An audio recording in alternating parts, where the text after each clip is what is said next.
Friends ఈరోజు మీ ముందుకు Sagar highway ఫేసింగ్తోనున్న HMDA TSR అప్రూవల్తోని అందరికీ అందుబాటు ధరలో ఫుల్ డెవలప్మెంట్ అయినటువంటి మంచి వెంచర్ మీ ముందు తీసుకొచ్చాను. అన్నగారు నమస్తే అన్న. నమస్తే. ఈ వెంచర్లో టోటల్ మీ ప్లాట్లు ఎన్ని ఉన్నాయి? 20 ప్లాట్స్ అవైలబుల్. ఇదివరకు ఎప్పుడైనా మనము ఈ వెంచర్కి సంబంధించిన పర్సన్ చేస్తుంటే కానీ ఇది మనకు డిఫరెంట్గా ఉంటుంది. వెంచర్ సంబంధించిన పర్సన్ కాదు, తను సొంతంగా ఇందులో ఇన్వెస్ట్మెంట్ చేస్తాడు. 20 ప్లాట్లు, ఆ 20 ప్లాట్లే తను అమ్ముకుంటుండు.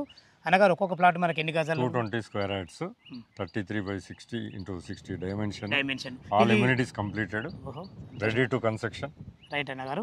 ఇప్పుడు మనకి ఇది ఏ మండలం కిందకి వస్తుంది? ఇబ్రాహీంపట్నం మండలం. ఇది ఊరు గున్గల్ విలేజ్. మనకు సాగర్ హైవే బెంగళూరు నుంచి ఎంత వస్తుంది? ఇది 16 నెంబర్ 12 నుంచి 16 కిలోమీటర్స్. 16 kilometre distance. ఇబ్రాహీంపట్నం నుంచి 10 కిలోమీటర్స్. మనకు గురునానక్ కూడా చాలా దగ్గర, నియర్ బై 4 కిలోమీటర్స్. ఓకే అన్నగారు. ఇందులో రేట్ ఎంత కోట్ చేశారన్న మీరు? 18,000 రూపీస్. 18,000 రూపాయలు కోట్ చేశారు. బ్యాంక్ లోన్ ఫెసిలిటీ ఉంటుంది. ఓకే, విన్నారు కదా ఫ్రెండ్స్. మనకు ఈ వెంచర్ గురించి ఇంకేమైనా డౌట్ ఉన్నా, మీ వెంచర్ లొకేషన్కు రావాలన్నా తన పేరు నరేందర్ సారు, తన నంబర్ పైన ఇస్తున్నాడు. తనకు ఫోన్ చేసినట్లయితే ప్రతి ఒక్కటి డాక్యుమెంట్ పరంగా సరే, మీకు బ్యాంక్ లోన్ పరంగా సరే, ప్రతి ఒక్కటి మీ దగ్గరుండి మీకు ప్రతి ఒక్కటి క్లియర్గా చేయడం జరుగుతుంది. ఏ డౌట్ ఉన్నా నరేందర్ సార్ ఫోన్ చేయగలరు. మా యొక్క మనవి సదా మీ సేవలో అంజయ్య.